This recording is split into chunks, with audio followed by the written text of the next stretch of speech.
안녕하십니까. 공무원연공단 서울지부 노무상담봉사단으로 활동하고 있는 공인노무사 전혜선입니다.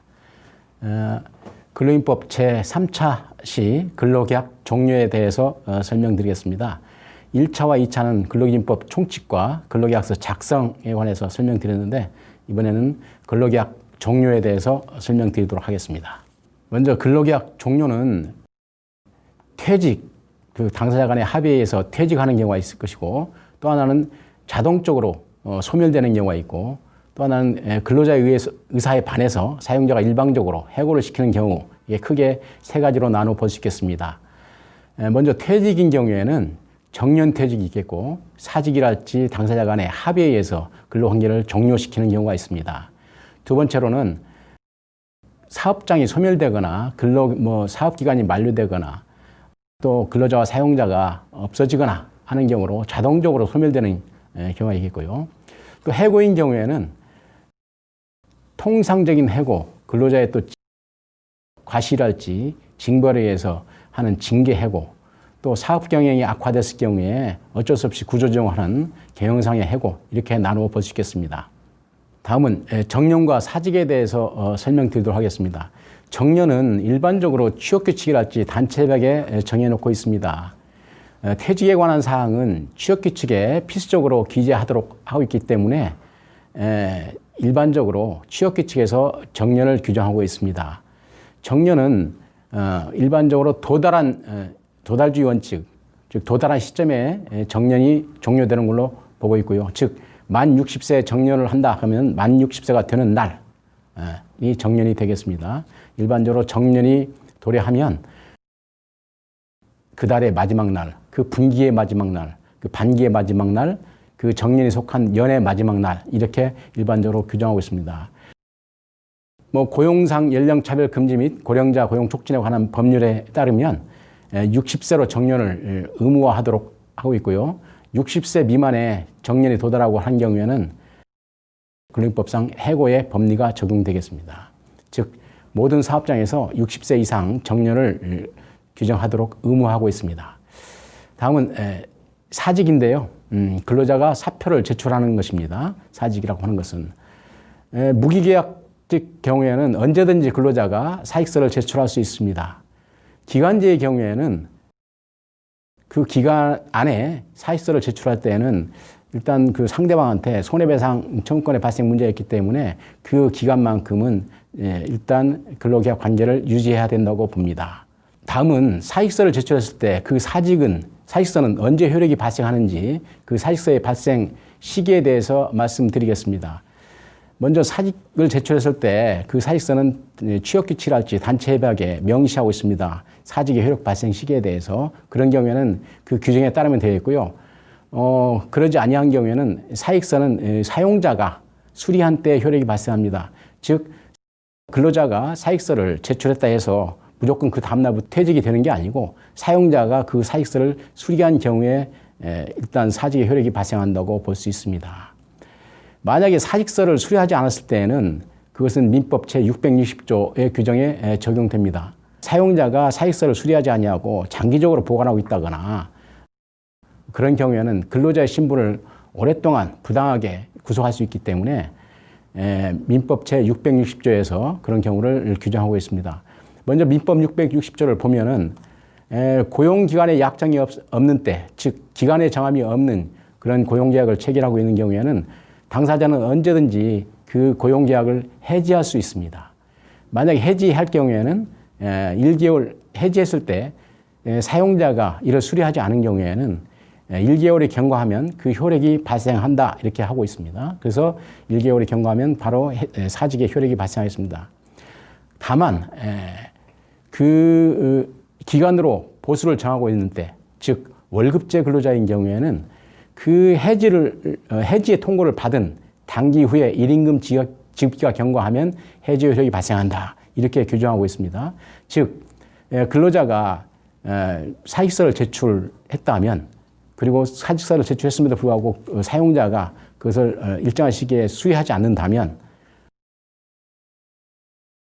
단기 후에, 즉 이번 달에 1임금 지급기가 지난, 단기 후가 지난 단기 후에 1임금 지급기가 지난, 즉 이번 달이 지난 다음 달이 지나서 그 사직의 효력이 발생한다고 볼 수 있습니다. 따라서 근로자는 사직서를 제출하고, 즉 사표를 제출하고 바로 회사를 그만두는 경우에는 평균임금이랄지 이런 데 있어서 불이익을 받을 수가 있어요.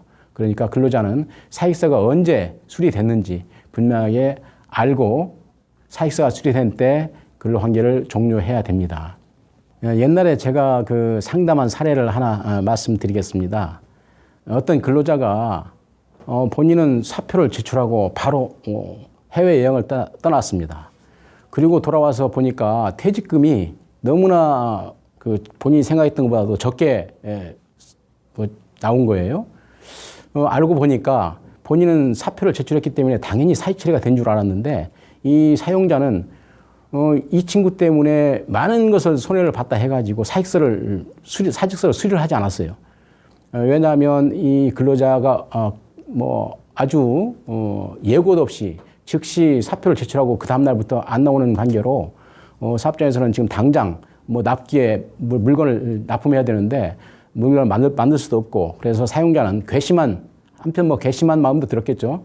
그래서 수리를 하지 않고 있다가 나중에 우리 민법을 적용해가지고 단기 후에 1임금 지급기, 즉 한 달, 그 거의 2달이 지난 다음에 사익서 수리를 하고 그에 따라서 퇴직금을 산정했습니다. 즉 퇴직금은 퇴직금 편에서 말씀을 드리겠습니다만 다 아시다시피 퇴직 전 최종 3개월분의 그 기간 동안에 받은 임금을 그 기간의 일수로 나눈 그 평균 임금 30분 이상을 갖다가 퇴직금으로 지급하거든요. 즉 1년분의 퇴직금이라고 하는 것은 퇴직 전 3개월 동안에 받은 임금을 가지고 산정을 하다 보니까 사직이 한 2달 늦게 수리가 되다 보니까 그 사람이 받은 임금은 한 달분의 임금밖에 안 돼요.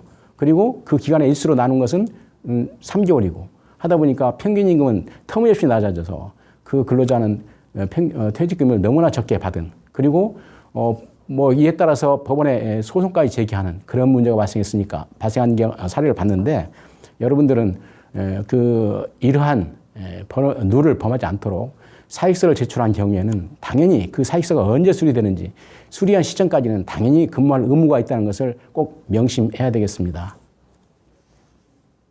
다음으로는 계약기간 만료에 대해서 말씀드리겠습니다.